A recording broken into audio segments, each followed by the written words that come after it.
저기요. 로버트 할아버지 맞죠? 저 에이미예요. 네, 뭐라고요? 사람을 잘못 보신 것 같은데요. 저는 로버트가 아니라 한국 사람인데요. 독일의 한 여성이 지나간던 한 할아버지를 붙잡고 실랑이를 하고 있습니다. 그녀는 자신을 못 알아보는 할아버지에게 계속 자신을 왜 못 알아보냐며 화를 내고 있는데요. 이 상황을 이해하지 못하는 듯 할아버지는 당황해하고 있습니다. 과연 무슨 일이 있었던 것일까요? 감동 시작 애청자 여러분. 영상 시작 전 좋아요와 불우이웃을 위해 끝까지 시청 부탁드립니다. 저는 독일의 수도 베를린에서 잡화점을 운영하고 있는 에임이라고 합니다. 한국에서 생각지도 못하게 너무나 감사한 일을 겪었고, 한국에서 받은 감동 때문에 한국에서 있었던 일을 생각만 해도 눈물이 앞을 가리는데요. 제가 한국에서 겪었던 신기한 일을 말씀드려 볼까 합니다. 그러기 위해서는 제가 운영하는 잡화점 이야기부터 시작해야 할 것 같네요. 벌써 제가 50살이 넘어가는 나이지만 20대 때부터 이 잡화점을 제 모든 것을 쏟아부어 가꾸고 관리해 오고 있습니다. 결혼도 하기 전 처녀 시절부터 말이에요. 사실 제가 고등학교를 졸업하고 처음 취직했던 잡화점을 제가 인수하게 된 것이었는데요.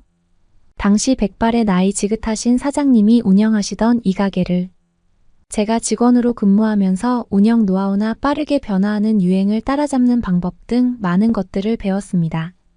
사실 직원에게 알려주기에 민감한 사항들도 빠짐없이 알려주고는 하셨어요. 처음에는 그냥 직원이면 다 알려주나 보다 나를 믿고 있으신가 보다 생각했는데 알고 보니 사장님께서는 뜻이 있던 것이었는데요.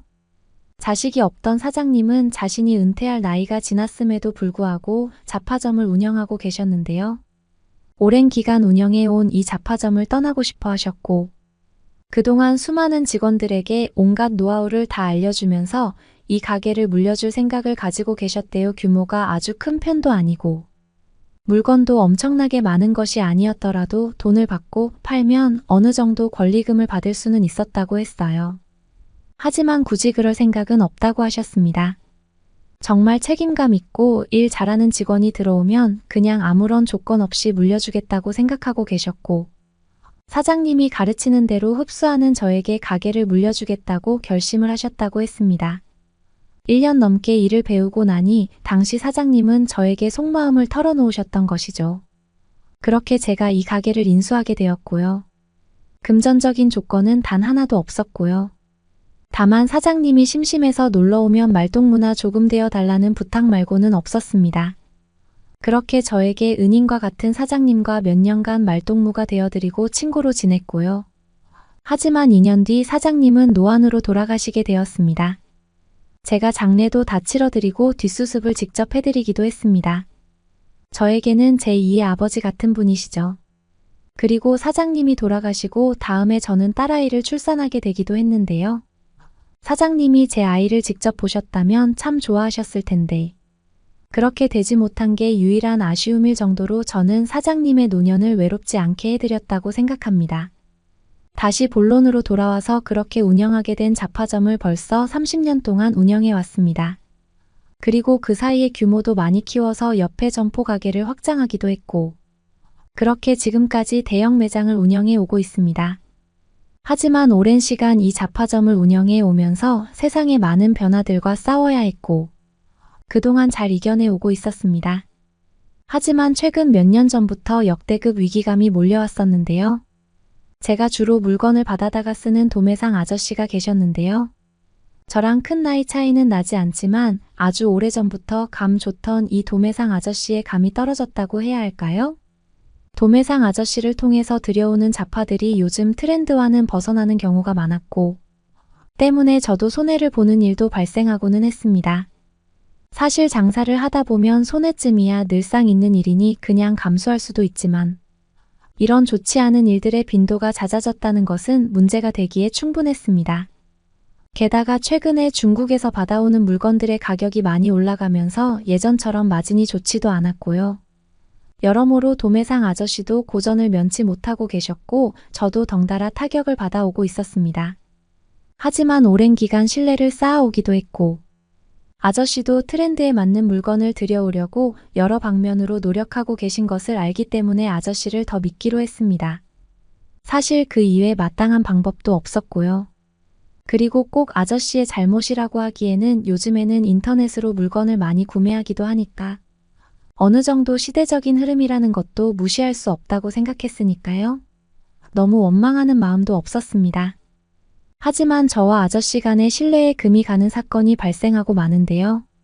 종종 시즌에 맞게 히트를 치는 잡화들이 들어오고는 했는데 그때마다 반짝 인기를 얻고는 평소의 패턴보다는 너무 빠르게 제품의 인기가 떨어지는 것을 체감했습니다. 처음에는 영문을 몰랐으나 나중에 알고 보니 도매상 아저씨가 돈 욕심 때문에 제 잡화점에 단독으로 주어야 할 물건들을 전국 여기저기 뿌리고 계셨던 것이죠. 큰 배신감에 휩싸였고 아저씨를 찾아가 강하게 항의해보기도 했습니다. 아저씨는 요즘 먹고 살기 힘들어지고 젊었을 때 번 돈을 별로 저축해 놓지도 못한 상황에 자신이 이 일을 얼마나 더 할지도 모르고 욕심이 나서 그랬다며 잘못을 인정하셨고요. 인간적으로 아저씨를 미워하지는 않았지만 저희 사이에 이미 금이 가버렸고 다시는 신뢰는 회복할 수 없었습니다. 그렇게 오랜 기간 거래를 이어오던 아저씨와의 모든 인연은 끝났고요. 저는 새로운 도매상들과 연락해 다시 제품을 채워 넣어야 했습니다. 저도 오랜 기간 물건을 보는 눈이 있어 왔고 수많은 도매상의 창고들을 돌아다녀 보며 나름대로 잘 팔릴 만한 물건을 엄선해서 저희 매장을 싹 갈아엎었죠. 제가 보기에는 괜찮은 물건들이 창고에서 썩어나고 있었고 저는 오히려 그런 제품들을 매우 저렴한 가격에 들여올 수 있었습니다. 그리고 제 감이 틀리지 않았는지 금방 위기를 극복해냈습니다. 오히려 매출은 훨씬 많이 늘어났어요. 늘 위기 뒤에는 큰 보상이 따르는 법인데 도매상을 아예 갈아치우고는 정말로 큰 보상을 받는 듯 했습니다. 하지만 저와 새로 거래를 틈많은 도매상 업체들은 창고에서 썩어나던 물건이 잘 팔리기 시작하자 여기저기에 무분별하게 거래를 트기 시작했고 심지어 도매 가격을 올리기까지 해버렸어요. 처음에는 저에게 들키지 않으려고 저에게는 가격을 유지해주고 저에게 독점으로 공급해주는 듯 하더니 결국 그들의 더러운 속내는 들켜버리고 말았죠. 신의 한가운데. 초대형 잡화점에 저에게 제공하던 물건의 개수보다 몇 배는 많은 물건 입점 계약을 따내자 저를 바로 배신해버리는 일까지 생겨버렸어요. 그들은 저에게 위약금을 물면서까지 저를 배신하고 말았습니다. 저를 배신하는 도매상들은 한두 군데가 아니었는데요. 창고에 썩고 있던 물건에 심폐소생술을 해서 살려놨더니 감사한 줄 모르고 상도에 어긋나는 짓을 하는 업체는 정말 많더군요. 대부분의 도매상들에서는 물건이 인기가 있어지자 점점 더 가격을 올리는 경향도 생겼고요. 제가 항의를 하자 싫으면 구매하지 말라는 식의 태도를 보여주기도 했습니다. 안 그래도 마진이 박했는데 물건값이 올라가니 판매를 하기에 곤란한 상황에 도달해서 물건을 포기하는 경우도 생겼고요. 그런 물건들은 홍보 차원에서 매장의 미끼 상품으로 쓰려는 신규 업체들이 다 가져가기도 했습니다. 시장은 제 생각보다 많이 냉정하더군요. 참 그때의 사건으로 여러모로 상처를 많이 받기도 했고 사람에 대한 신뢰가 무너지는 계기가 되었죠. 다시 위기는 찾아왔고 저는 그 어느 때보다 힘든 시기를 견디고 있었습니다. 매번 사업에는 위기가 있어 왔고 그동안 잘 극복해왔고 극복 때마다 큰 보상을 받았지만 이제는 더 이상 극복할 힘도 없다고 느꼈어요. 저도 이제 나이가 곧 60이 다 돼가고 점점 감도 떨어져가는 상황에 직면했기 때문이죠. 저와 오랜 기간 신뢰를 쌓아왔던 도매상 아저씨가 왜 그런 선택을 했는지도 이해가 가기도 했습니다. 그래도 저는 한 가지 기쁜 소식을 알게 되었는데요. 저는 오랜 기간 사업을 하면서 여러 번의 위기를 겪을 때마다 제발 내 딸아이는 안정적인 직업을 선택했으면 좋겠다는 생각을 가져왔습니다.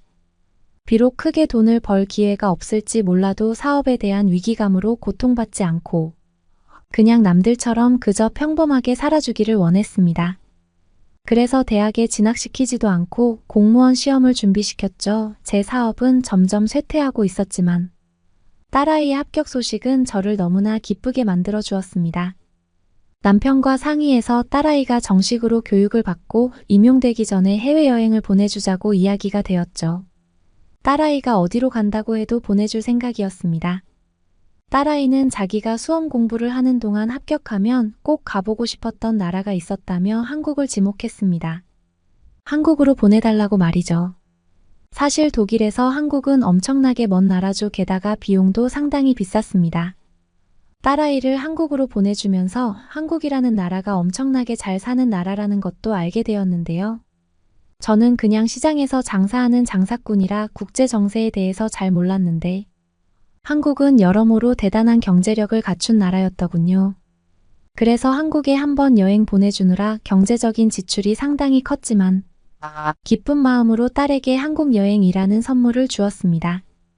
그렇게 신나게 한국으로 떠난 딸 플로라는 한국을 돌아다니며 매일같이 수십 장의 사진을 보내왔습니다. 한국은 정말 아름다운 곳이었습니다. 평생 한 번도 보지 못했던 한국의 옛 궁궐은 정말 감탄을 자아낼 정도였고요. 반면에 그 주변에 높게 솟아있는 한국의 고층 빌딩들은 정말 오묘한 분위기를 내고 있었습니다. 뿐만 아니라 한국의 음식들을 찍어서 보내는데 저에게는 생소한 음식일지는 몰라도 요즘 딸아이처럼 젊은 층들은 한국 음식에 대해서 이미 많은 지식을 가지고 있는 듯 했고요.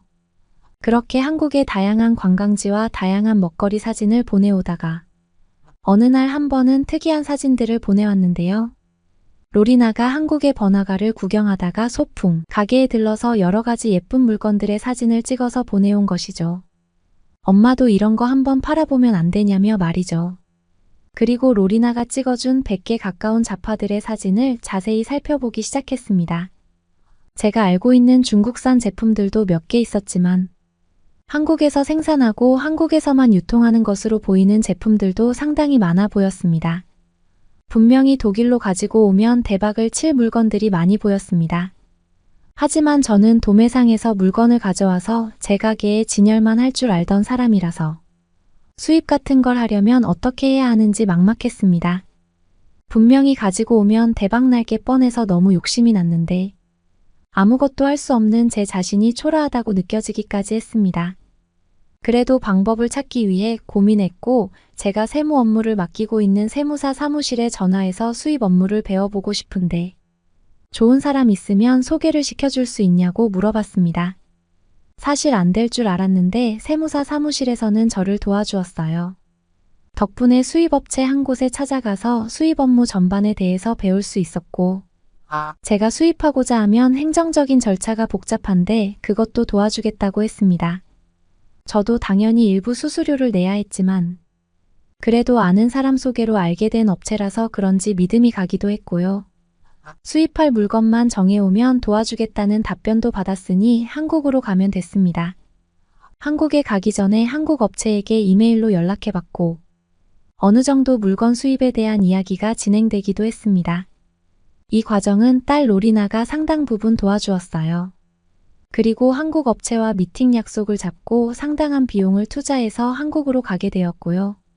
로리나는 얼떨결에 한 번 더 한국에 가보게 되었죠. 너무 좋아하기는 했지만요. 하지만 이번 한국행은 놀러 가는 것이 아니라 심각한 마음가짐으로 일을 하러 가는 자리였죠. 그렇게 한국에 방문해서 우여곡절 끝에 한국의 업체와 미팅을 할 수도 있었고요. 그렇게 수입 계약서도 쓰게 되었습니다. 한국산 자파들은 기본적으로 품질이 좋고 아이디어가 독특한 상품들이 굉장히 많았습니다. 요즘은 그다지 싸지도 않은 중국산 제품을 수입해서 파느니 한국산 제품을 수입해서 조금 더 비싼 가격을 받고 팔더라도 충분히 승산이 있으리라는 생각이 들었고 확신 또한 있었습니다. 정말 짧은 2박 3일의 한국 일정을 끝내고 긴장된 마음으로 독일로 돌아왔죠. 그리고 한 달 정도 시간이 지나서 한국 물건을 받아볼 수 있었는데요. 한국 제품들은 그야말로 대박을 쳤습니다.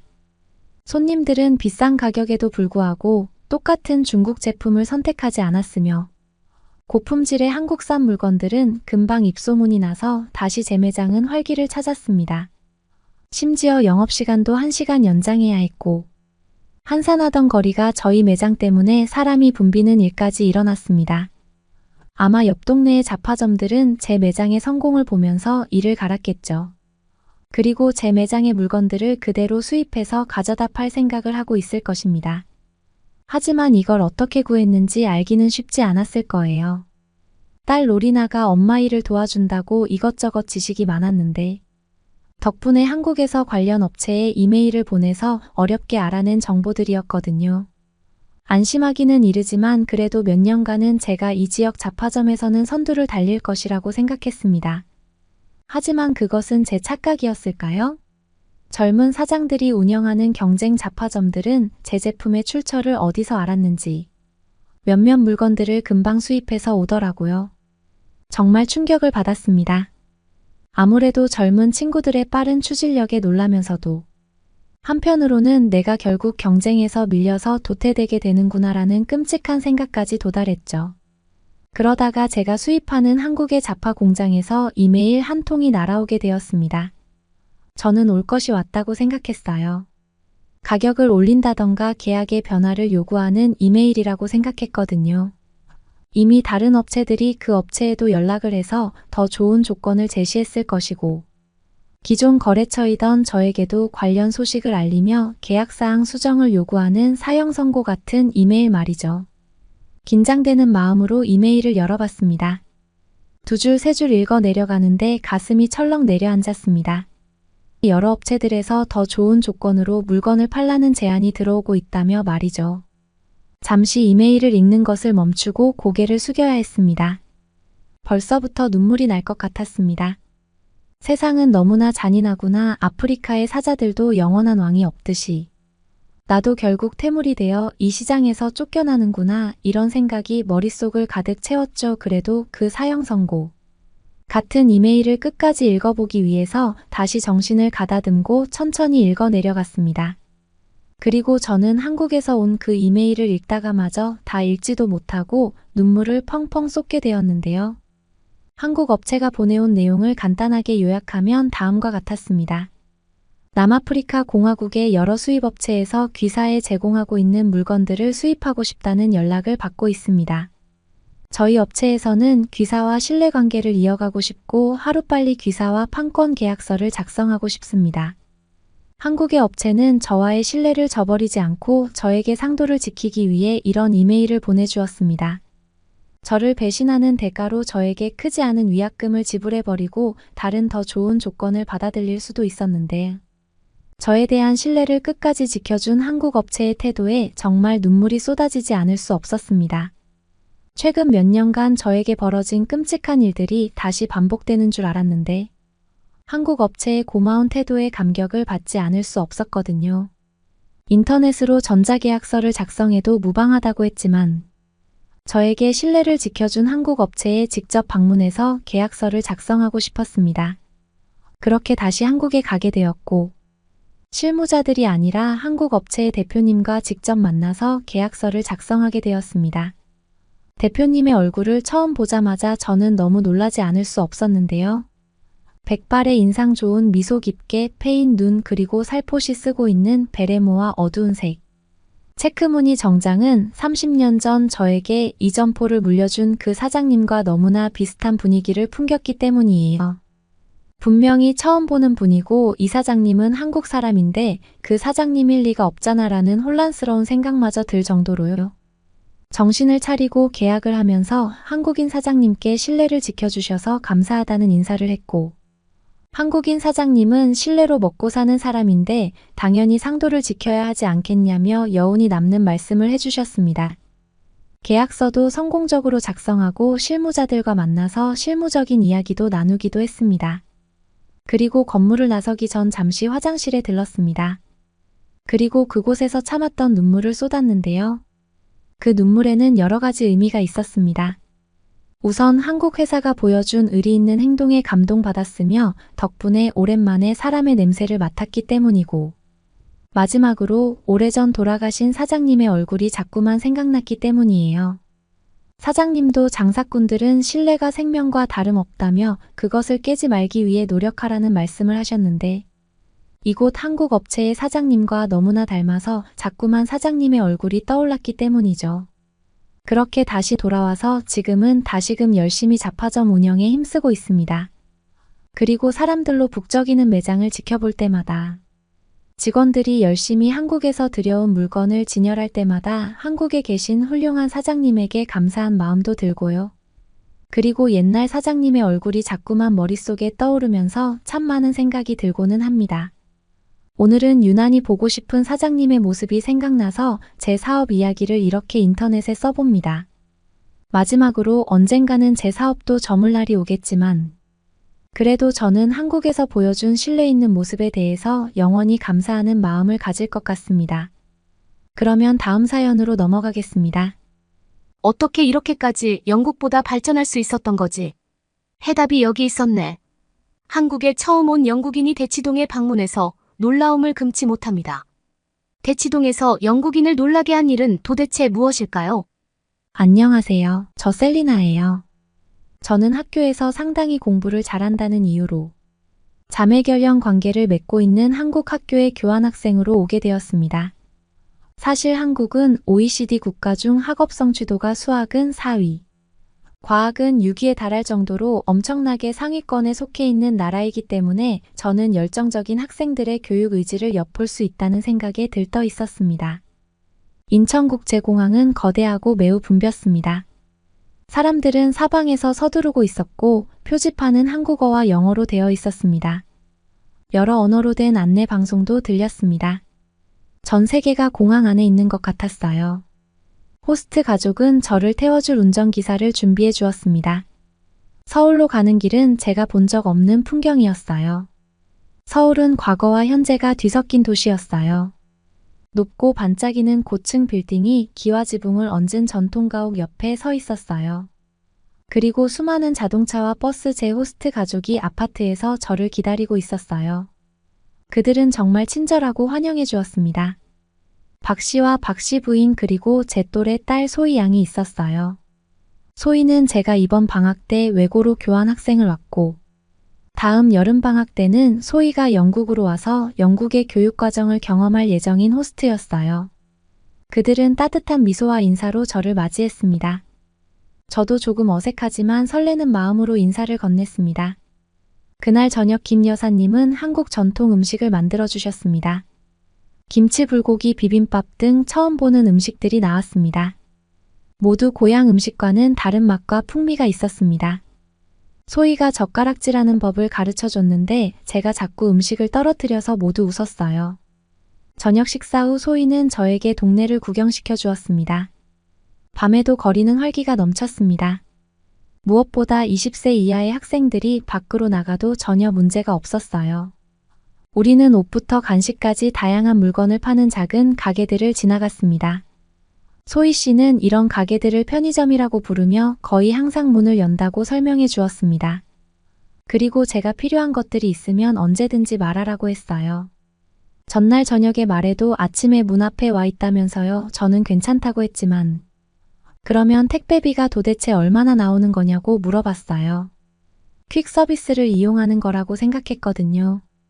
그랬더니 소희는 웃으면서 택배비 한 달에 5,000원일걸 이라고 말했어요. 저는 놀라서 다시 물었어요.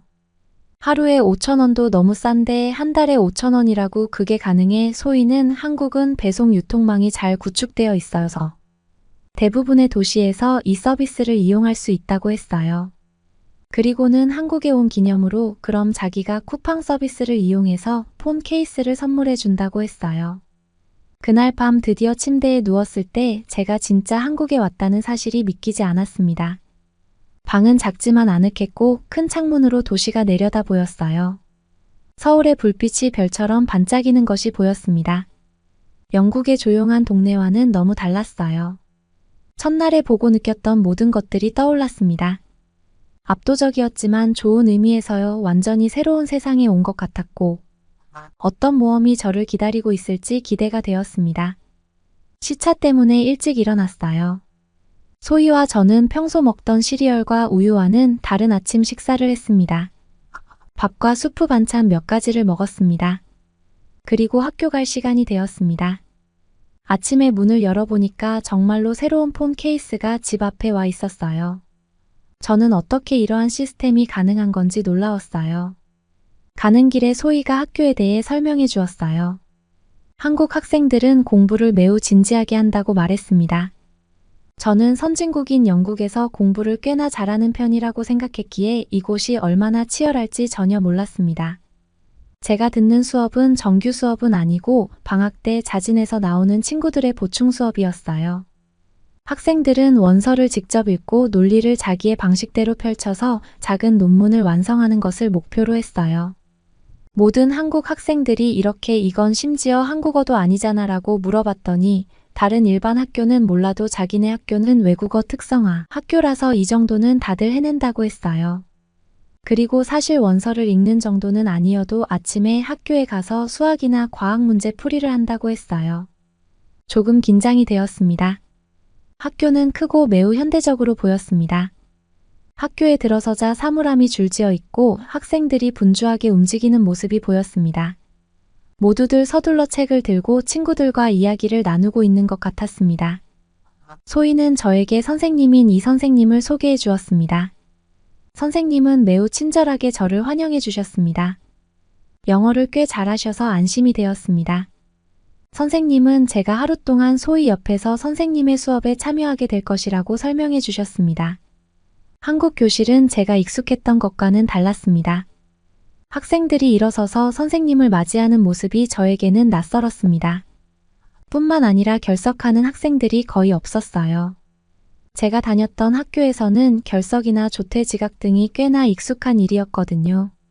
수업은 빠르게 진행되었고 모두 집중하는 모습을 보였습니다. 필기도 하고 질문도 하며 모두가 매우 똑똑한 것 같았습니다. 게다가 아침 일찍 진행되는 수업에 졸린 학생들은 자발적으로 뒤에 가서 일어서서 수업을 들었어요. 생존 학업에 대한 이런 열정은 본 적이 없었어요. 조금 무섭기도 했지만 마음에 들었습니다. 한국의 학생들이 목표를 향해서 자신들을 몰아붙이는 모습이 대단하다고 생각했어요. 점심은 학교 급식실에서 먹었어요. 음식도 맛있었고 새로운 음식도 몇 가지 먹어보았습니다. 식판에 다양한 음식들이 나왔는데 매일 다른 메뉴가 제공된다고 했어요. 한국 학생들은 맨날 이 정도의 급식을 먹어라고 물어보니까 한 12년 이렇게 먹어 초등학교 6년, 중학교 3년, 고등학교 3년이라고 말했어요. 저는 한국 사람들이 왜 살 안 찌는지 알겠다라고 대꾸했어요. 소희는 웃었지만 저는 진심이었어요. 기름진 음식이 없고 야채와 고기의 균형이 엄청났습니다. 매일 이런 급식을 먹는다면 영국 학생들도 건강해질 수 있을 거라 생각했어요. 오후 수업도 오전 수업 못지않게 강렬했습니다. 수학, 과학 수업이 있었습니다. 저는 과학 수업에서 학생들이 이렇게 빠른 속도로 문제를 풀어낼 수 있다는 사실에 놀랐어요. 학교는 늦은 오후에 끝났지만 소희는 이것이 공부의 끝이 아니라고 말했습니다. 그녀와 다른 많은 학생들은 학원에 가거나 개인 과외센터에 가서 추가 수업을 받았습니다. 집으로 걸어가면서 소희는 한국에서 교육이 매우 중요하다고 설명했습니다. 많은 학생들이 좋은 대학에 진학하기 위해 오랜 시간 공부한다고요. 학생들의 노력에 감탄과 놀라움이 교차하는 것을 느꼈습니다. 그날 밤 침대에 누워 한국 학교에서의 첫날을 생각했습니다. 영국의 학교와는 너무 달랐고 학생들의 헌신은 놀라웠지만 스트레스를 많이 받은 것 같았습니다. 어떻게 이 모든 것을 관리했을까? 궁금했습니다. 학교에 익숙해지고 난 뒤에는 학원이라는 곳에 갔어요. 영국에서 테니스 클럽 댄스 스쿨에 다닌 적은 있지만 수학이나 과학을 배우려고 추가적으로 강습을 받아본 적은 없었어요. 생소했습니다. 그리고 이렇게나 많은 학생들이 자발적으로 학원을 등록한다는 사실이 놀라웠어요. 소희는 학원이 한국 학생 생활의 큰 부분을 차지한다고 설명해 주었습니다. 정규 학교 수업이 끝나면 많은 학생들이 학원에 가서 특히 수학, 과학, 영어와 같은 과목의 추가 수업을 받는다고요. 저는 학원이 어떤 곳인지 궁금하기도 하고 조금은 두렵기도 했습니다. 어느 날 저녁 저는 소희와 함께 학원에 갔습니다. 학원은 여러 층으로 이루어진 밝고 현대적인 건물이었습니다. 각 층마다 다른 과목의 강의실이 있었습니다. 학원은 학생들로 북적거렸고 제가 집에서 보던 방과 후 풍경보다 훨씬 더 활기찼습니다. 소희의 학원 수업은 영어 수업이었습니다.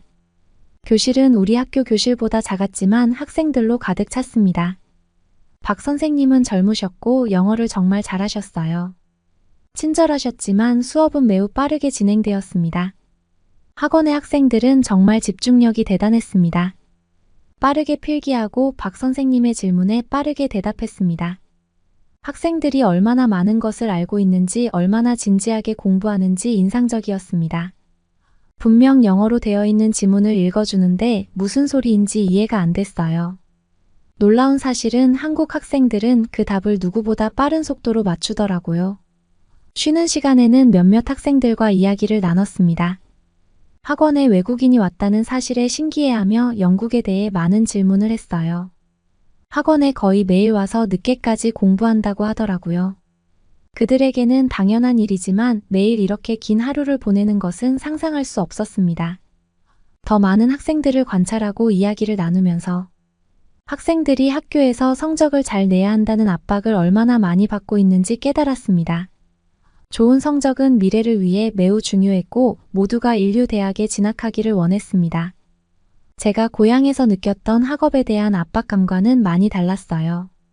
학원 수업이 끝났을 때는 이미 늦은 시간이었습니다.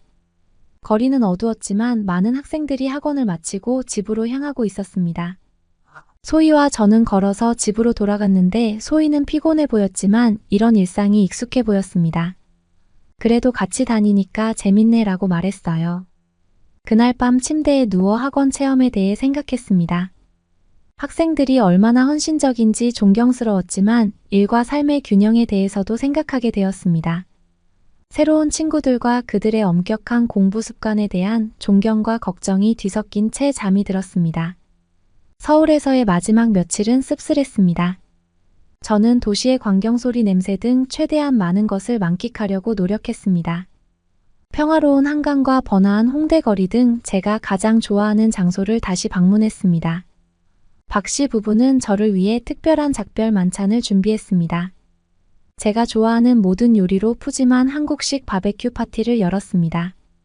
우리는 그들과 함께 보낸 시간을 회상하며 이야기하고 웃었습니다. 마치 제2의 가족과 작별하는 것 같았습니다. 짐을 싸면서 제가 익숙했던 것과는 너무나 다른 한국의 교육 시스템에 대해 생각했습니다. 한국 학생들의 헌신적인 노력은 존경스러웠어요. 추억뿐만 아니라 노력과 인내심에 대한 소중한 교훈도 얻었습니다. 역사, 음식, 축제 등 제가 경험한 풍부한 문화에 대해 다시 한번 생각해 보았습니다. 한국은 정말 많은 것을 가지고 있었고 저는 그중 일부를 경험한 것이 행운이라고 느꼈습니다. 한국 사람들의 따뜻함과 한대, 전통의 아름다움, 현대 서울의 활기가 저에게 깊은 인상을 남겼습니다. 마지막 날에는 서울 시내를 오래 걸었습니다. 등교하는 학생들, 노점상들이 노점을 차리는 모습, 활기차게 돌아가는 도시를 보았습니다. 첫날 봤던 서울과 똑같은 서울이었지만 새로운 눈으로 서울을 바라보고 있었습니다. 공항에서 소희와 가족들과 작별하는 것은 힘들었습니다. 포옹도 하고 눈물도 좀 흘렸습니다. 꼭 다시 방문하겠다고 약속했습니다. 비행기가 이륙하면서 슬픔과 고마움이 뒤섞인 감정으로 서울이 저 아래로 사라지는 모습을 바라보았습니다. 영국으로 돌아와 모든 것이 익숙하면서도 다르게 느껴졌습니다. 가족과 친구들에게 사진과 기념품을 보여주며 제 경험을 공유했습니다. 이번 여행이 단순한 모험이 아니라 제 개인적인 성장의 여정이었다는 것을 깨달았습니다. 교환학생을 다녀온 보고서를 쓰면서 많은 것들을 알았어요. 한국이 1960년대부터 빠르게 발전해 온 나라라는 것을요. 지금은 고등학교 졸업률이 97%에 달할 정도로 높은 교육열을 가지고 있고 천연자원이 나지 않아서 인적자원을 기반으로 성장한 나라라는 것을요. 보고서를 쓰는 것을 도와주던 선생님은 한국은 교육의 성공적인 사례라고 말했습니다. 교육이 빈곤을 치료하는 백신 역할을 하게 된 것이라고 하면서요. 물론 한국의 교육이 창의성이 떨어진다는 지적을 받고 있기는 하지만 창의성을 키우려고 하는 데에는 지식이 기본이라고 말씀해 주셨어요. 저는 한국이 국가 인재 양성에 투자해온 시간과 성공 사례들이 영국에서 활동하고 있는 것들을 생각하면서 한국이 앞으로 얼마나 발전된 모습을 보여줄지가 궁금해졌습니다. 그러면 다음 사연으로 넘어가겠습니다. 미국 런던 여성 레이싱 팀의 회의가 한창인데요. 가장 젊은 친구가 화를 냅니다. 얼마 전에 프랑스에서 졌는데 연습을 더 해도 모자란데 한국으로 휴가를 가라뇨? 재작년에 중국에 가서 시간 낭비한 거 기억 안 나세요? 다른 선수들도 그녀의 말에 고개를 끄덕입니다. 중국에서 무슨 일이 있었길래 한국에 오는 걸 극도로 싫어하는 걸까요? 안녕하세요. 저는 여자 미국팀 카레이서 로페즈입니다. 솔직히 말하자면 한국에 휴가를 왔습니다. 전 아쉬움과 피곤함이 뒤섞인 채 인천국제공항에서 비행기에서 내렸습니다. 최근 프랑스에서 실망스러운 성적을 거둔 우리 대표팀은 낙담한 상태였고, 한국 방문에 대한 기대감도 기분을 좋게 만들지 못했습니다. 불편함과 문화적으로 매우 달랐던 몇 년 전 과거 중국에서의 경험은 아시아에 대한 실망을 했기 때문이죠. 다른 선수의 영상을 분석하려고 저는 유튜브를 실행했는데 유튜브가 안 되는 거였어요. 이게 21세기에서 말이 되는 건가요? 유튜브뿐만 아니라 다른 것들도 차단을 하더라고요. 모든 온라인 컨텐츠를 엄격하게 검열을 하고 제한을 하고 있었습니다. 아무리 살기 편하고 좋다고 하더라도 저는 이러한 나라에서는 단 하루도 있기 싫었습니다. 그래서 저는 한국에 대해 잘 아는 바가 없었기 때문에 오기 전부터도 코치와 다투었습니다. 한국에 가서 뭐를 배울 게 있냐고요? 중국과 다를 바 없다고 생각을 하고는 코치와 다른 선수들과 다투었었죠. 저는 한국을 낙후되고 매력적이지 않은 곳이라고 생각했습니다. 하지만 인천공항의 넓고 깔끔한 터미널에 들어서자 제 생각은 흔들리기 시작했습니다. 공항은 효율성과 기술이 발전된 곳이었습니다. 제가 생각했던 아시아 국가들의 무질서한 모습과는 거리가 멀었습니다. 유창한 영어를 구사하는 한국인의 모습은 제 선입견을 깨는 첫 번째 충격이었습니다. 공항의 청결함 직원과 여행객의 질서. 정연한 행동 기술의 매끄러운 통합은 제가 경험한 그 어떤 것과도 달랐습니다. 호기심이 발동한 저희 일행은 분주한 공항 안을 돌아다니며 최첨단 시설에 주목했습니다. 디지털 스크린에는 여러 언어로 실시간 항공편 정보가 표시되고 로봇이 돌아다니며 여행객을 도와주고 모든 곳에서 질서정연하게 진행되고 있었습니다. 중국에서 혼잡하고 혼란스러웠던 터미널에 대한 기억과는 완전히 대조적이었습니다. 짐을 챙겨 출구로 향하는 동안 저는 정돈된 택시 행렬, 공항 직원의 정중한 문의 공기에 스며든 평온함 등 사소한 것들에 감탄하지 않을 수 없었습니다. 정신없는 속도에 익숙해져 있던 제게는 반가운 변화였습니다. 공항을 빠져나오자 상쾌하고 시원한 바람과 그 너머로 펼쳐진 도시의 풍경이 저희 팀을 맞이했습니다. 전통탑과 현대적인 고층 빌딩이 어우러진 한국 도시에서 스카이라인이 석양 아래 반짝이고 있었습니다. 그 광경은 회의적이었던 제 마음을 한결 누그러뜨리며 한국에는 또 어떤 놀라움이 있을지 궁금하게 만들었습니다. 한국에서의 첫날 밤은 서울 도심 근처의 호텔에서 보냈습니다. 밖의 거리는 깨끗하고 불빛이 잘 들어와 있었고 사람들은 여유롭게 산책을 하며 저녁을 즐기고 있었습니다. 저녁을 먹으러 나가서 한식 레스토랑을 찾았는데 한식향이 가득했습니다. 중국에서의 불쾌한 경험으로 인해 아시아 음식에 대한 거부감이 있었지만 한국의 요리는 정말 달랐습니다. 어느덧 한국의 맛을 즐기고 있는 제 자신을 발견했습니다. 호텔로 돌아왔을 때 제 머릿속은 그날의 경험으로 가득 찼습니다. 도시의 활기찬 에너지 전통과 현대의 조화. 그리고 부정할 수 없는 발전의 감각이 제 선입견을 무너뜨리기 시작했어요. 침대에 누워보니 한국은 제가 상상했던 나라와는 다르다는 것을 깨달았습니다. 완전히 다른 나라였고 더 자세히 알아보고 싶다는 생각이 들었습니다. 한국에서의 둘째 날은 우리에게 새로운 발견의 물결을 가져다 주었습니다. 저희는 한국의 근대성을 처음 맛보게 해준 도시 인천을 탐험하기로 결정했습니다. 과거와 현재가 공존하는 도시 인천에는 많은 볼거리가 있었습니다. 첫 번째 방문지는 도시계획과 건축기술의 경이로움인 송도 국제업무지구였습니다. 넓고 깔끔한 거리를 거닐면서 제가 방문했던 유럽 도시의 혼잡하고 때로는 지저분한 거리와 비교할 수밖에 없었습니다. 이곳에서는 세련된 고층 빌딩과 푸른 공원이 공존하고 공공예술 작품이 도시 풍경에 문화적 풍미를 더했습니다. 제 눈길을 사로잡은 것은 도시의 고층 빌딩 한가운데 있는 오아시스 같은 센트럴 파크였습니다. 고요한 수로와 풍부한 녹지가 있는 이 공원은 도심의 번잡함에서 벗어나 고요한 휴식을 선사했습니다. 특히 친환경적인 도시 디자인이 흥미로웠는데 공원 유지 관리에 재생수를 사용하고 공원을 둘러싼 에너지 효율적인 건물은 제가 예상하지 못했던 지속 가능성에 대한 의지를 반영했습니다. 가이드인 동건 씨는 친절한 한국 남자로서 한국의 도시를 소개하는데 열심이었습니다. 우리를 최첨단 컨벤션 센터인 송도 컨벤시아로 안내했습니다. 미래지향적인 디자인과 국제회의에 적합한 첨단 기술이 인상적이었습니다. 한국에서 보았던 허름한 회의장과는 차원이 달랐습니다. 점심 식사는 기억에 남을 만한 행사였습니다. 우리는 전통 한식당에서 식사를 했는데 그곳에서 유명한 한국식 환대를 경험했습니다. 식탁에는 다양한 요리가 다채롭게 차려져 있었고 각 요리는 새로운 맛과 식감을 선사했습니다. 이곳에서 김치를 처음 먹어봤는데 놀랍게도 매콤하고 풍미가 좋았습니다. 점심 식사 후 동건 씨는 우리를 인천의 전통시장으로 데려갔습니다. 시장은 다양한 색과 소리 냄새가 어우러진 활기찬 곳이었어요. 노점에는 신선한 농산물과 수공예품, 다양한 길거리 음식이 가득했습니다. 우리 팀은 기념품과 현지 수공예품을 구입하며 쇼핑에 빠져들었습니다. 이전에 방문했던 많은 관광지에서 흔히 볼 수 있었던 강매하는 판매원과 소매치기가 눈에 띄지 않았어요. 대신 진정한 미소와 환영하는 분위기를 발견했습니다. 보통 이런 시장에 오면 긴장을 해야 하는데 정말 다른 분위기였습니다. 아시아에는 소매치기가 없다고 해서 중국에서 무방비 상태로 있다가 핸드폰을 잃어버렸던 팀원도 있었거든요. 한국은 하지만 그러지 않았습니다. 하루가 저물어갈 무렵 인천의 해안가를 찾았습니다. 바닷바람은 상쾌했고 물 위로 지는 석양의 풍경은 정말 아름다웠습니다.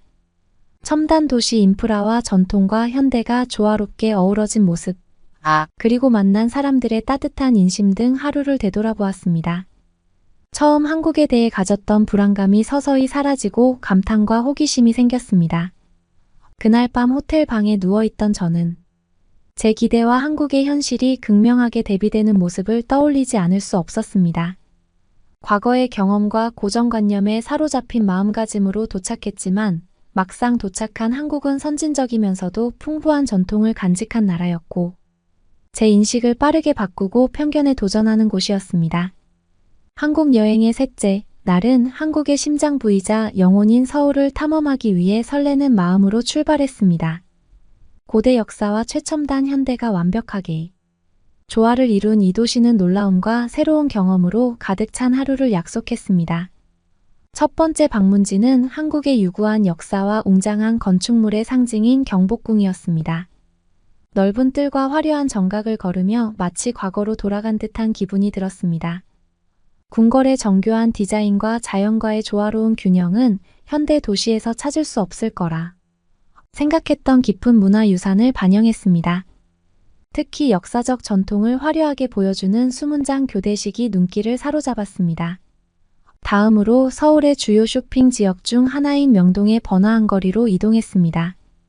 대조적인 풍경이 눈에 띄었습니다.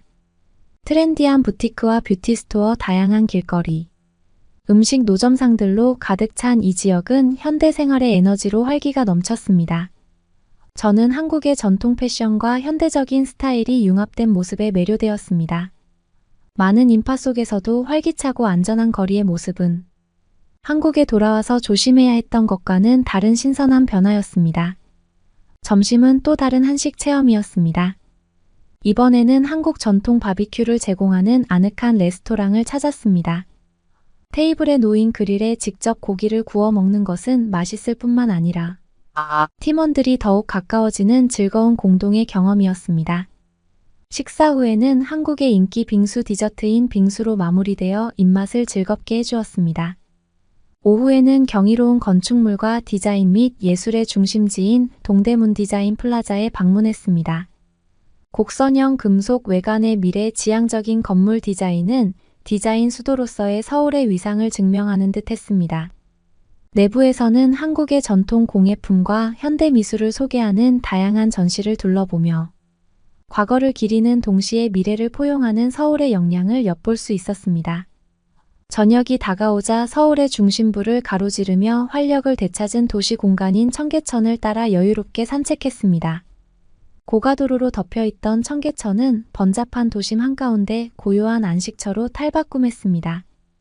흐르는 물의 부드러운 물소리와 나무의 잔잔한 바스락거림 속에서 저는 이곳에서 사색의 시간을 가졌습니다. 서울에서 자연과 도시의 조화는 제가 주목하기 시작했고 깊이 감사하기 시작한 주제였습니다. 오늘의 마지막 목적지는 남산 꼭대기에 자리한 N서울타워였습니다.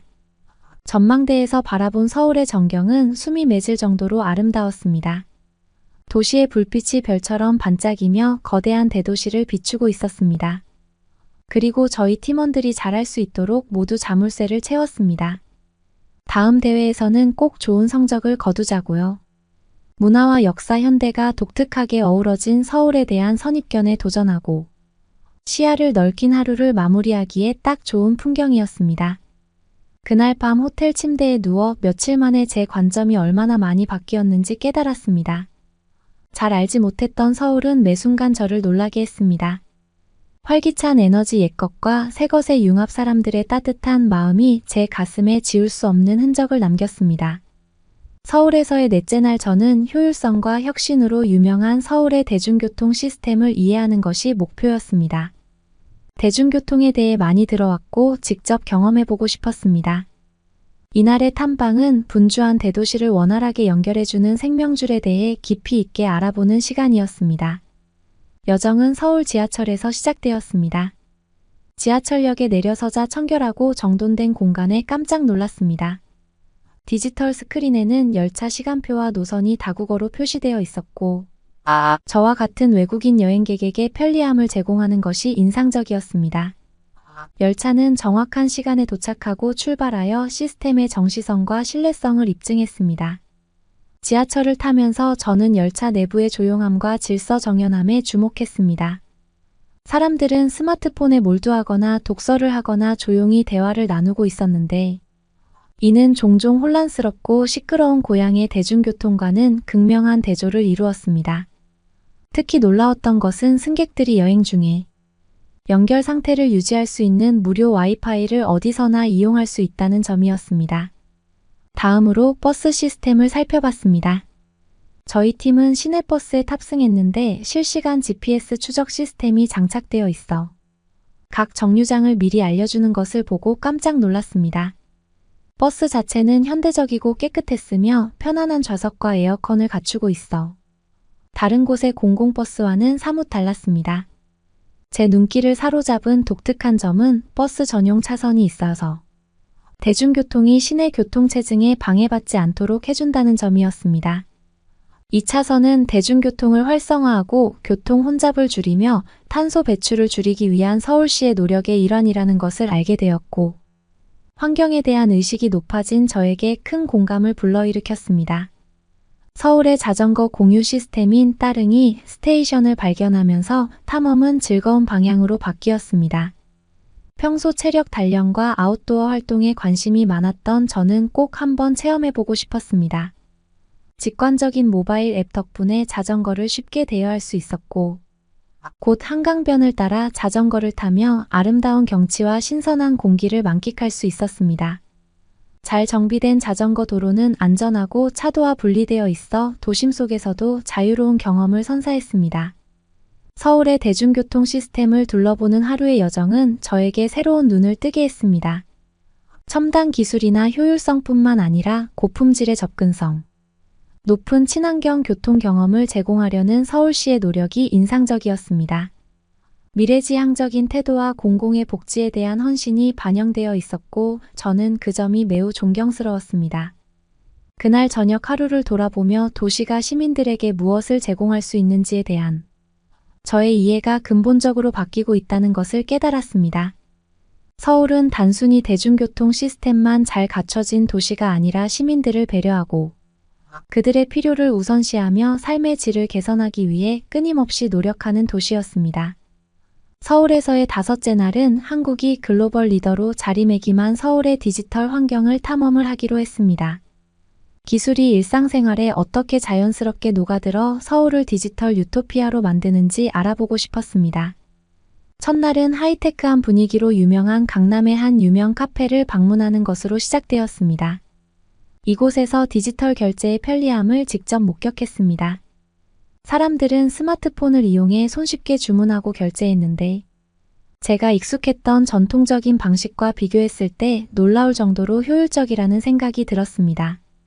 카페는 태블릿 메뉴판으로 주문을 했고 엄청나게 빠른 와이파이를 제공하는 등 서울에서 빠르게 표준이 되어가고 있는 요소도 갖추고 있었습니다. 한국에서는 어느 곳에 가더라도 와이파이가 된다고 하더라고요. 다음 일정은 스마트시티 관제센터를 둘러보며 서울시가 기술을 활용해 도시 서비스와 인프라를 관리하는 방법을 살펴보는 것이었습니다. 교통, 대중교통, 심지어 환경 상태까지 실시간 데이터를 표시하는 다양한 스크린을 보고 놀랐습니다. 기술과 데이터에 기반한 의사결정을 통해 보다 효율적이고 지속 가능한 도시를 만들어가는 도시생활의 미래를 엿볼 수 있었습니다. 이어서 저희 팀은 첨단게임센터에서 가상현실의 세계로 모험을 떠났습니다. 평소 게임에 관심이 많았던 저는 최신 VR 기술을 체험할 수 있다는 사실에 흥분했습니다. VR을 이용해서 레이싱 연습을 했었습니다. 정말 실제로 레이싱을 하는 듯한 느낌을 주었습니다. 몰입감 넘치는 게임과 시뮬레이션은 이전에 경험해보지 못한 것이었고, 이러한 기술을 대중이 쉽게 접할 수 있다는 점이 인상적이었습니다. 이때 IT 기기와 삼성을 좋아하는 동료의 말이 생각이 났습니다. 괜히 IT 강대국이 아니구나 싶었습니다. 서울 거리를 걸으면서 무료 와이파이가 어디에나 있다는 것을 알았습니다. 공원부터 지하철역까지 거의 모든 곳에서 인터넷에 접속할 수 있었기 때문에 항상 연결된 라이프 스타일을 누릴 수 있었습니다. 이러한 연결성이 도시를 탐색하는 것부터 친구 및 가족과의 연락 유지에 이르기까지 일상생활의 편의성을 크게 향상시킬 수 있다는 것을 깨달았습니다. 하루가 끝나갈 무렵 저는 서울의 기술이 단순히 기기와 효율성에 관한 것이 아니라는 것을 다시금 깨달았습니다. 삶의 질을 높이고 스마트할 뿐만 아니라 연결되고 포용적인 도시를 만드는 것이었습니다. 서울의 디지털 유토피아는 먼 꿈이 아니라 바로 눈앞에 펼쳐진 현실이었고, 저는 이러한 기술이 서울을 포함한 전 세계 도시에 가져올 가능성을 생각하니 가슴이 벅차오르는 것을 느꼈습니다. 한국에서의 6째 날 저희는 다시 출국 전에 저번에 느끼지 못한 송도를 조금 더 즐겨보고 싶었습니다. 인천에 위치한 미래형 도시 송도로 모험을 떠났습니다. 스마트한 도시 계획과 친환경 디자인으로 유명한 송도에서 지속 가능한 삶의 미래를 엿볼 수 있었습니다. 이번 방문의 하이라이트는 송도의 유명한 수상택시를 타보는 전혀 예상하지 못했던 경험이었습니다. 현대 교통수단의 경이로움인 송도의 수상택시는 도시를 경치 좋은 곳으로 이동할 수 있도록 설계되었습니다. 매끄럽고 친환경적인 보트에 올라타자마자 설렘의 물결이 밀려왔습니다. 수상택시는 잔잔한 물 위를 부드럽게 미끄러지며 도시의 인상적인 스카이라인과 울창한 녹지의 파노라마 뷰를 제공했습니다. 즐거운 여행이었을 뿐만 아니라 도시 개발이 자연과 어떻게 조화롭게 공존할 수 있는지에 대한 통찰력도 얻을 수 있었습니다.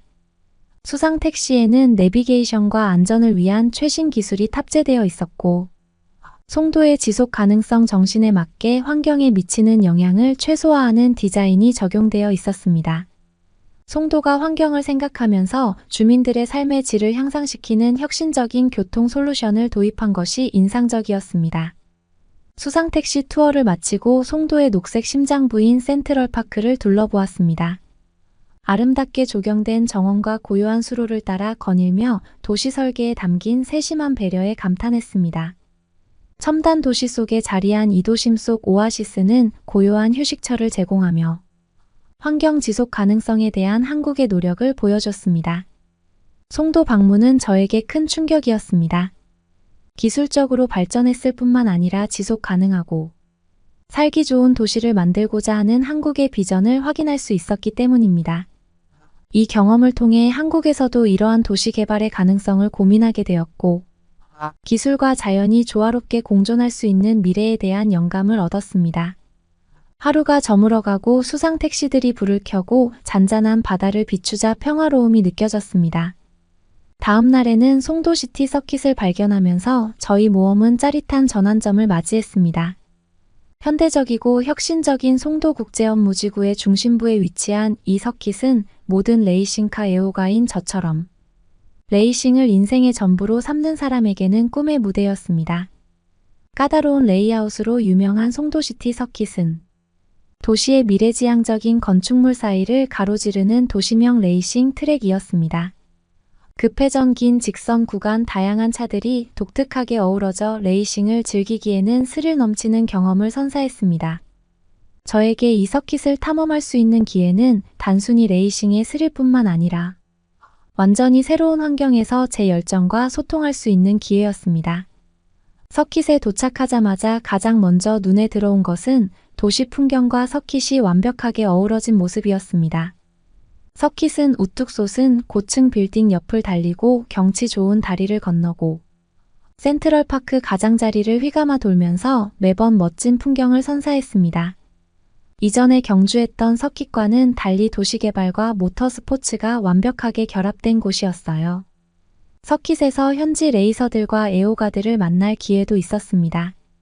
레이싱에 대한 그들의 열정과 따뜻한 환영의 집처럼 편안하게 느껴졌어요.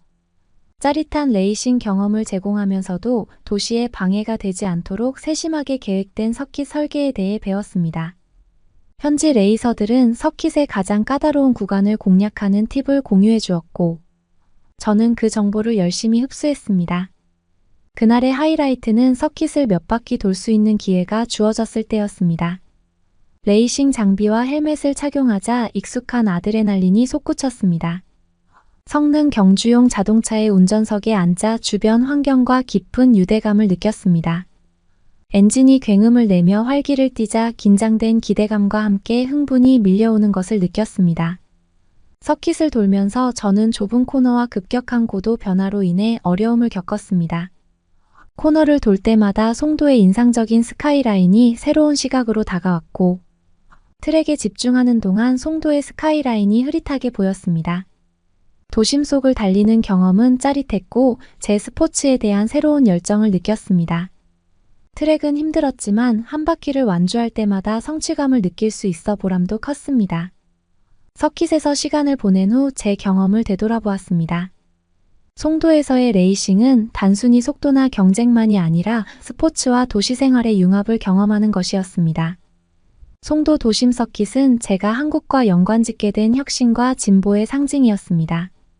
송도 너머로 해가 질 무렵 저는 깊은 감사함을 느꼈습니다. 서킷은 제 레이싱에 대한 애정을 다시 불러일으켰을 뿐만 아니라 한 도시가 스포츠를 포용하고 통합할 때 어떤 가능성이 있는지 보여줬기 때문입니다. 송도 도심 서킷은 단순한 레이싱 트랙이 아니라 열정과 혁신이 공존하는 대한민국의 미래 비전을 보여주는 곳이었죠. 한국에 휴가를 마치고 저는 마음의 여유와 느낀 점들이 많았습니다. 그래서 한국으로 당분간 와서 훈련을 하기로 결심했는데요. 다음 대회에서는 좋은 성적을 거둘 것이라 확신합니다. 저를 꼭 응원해 주세요.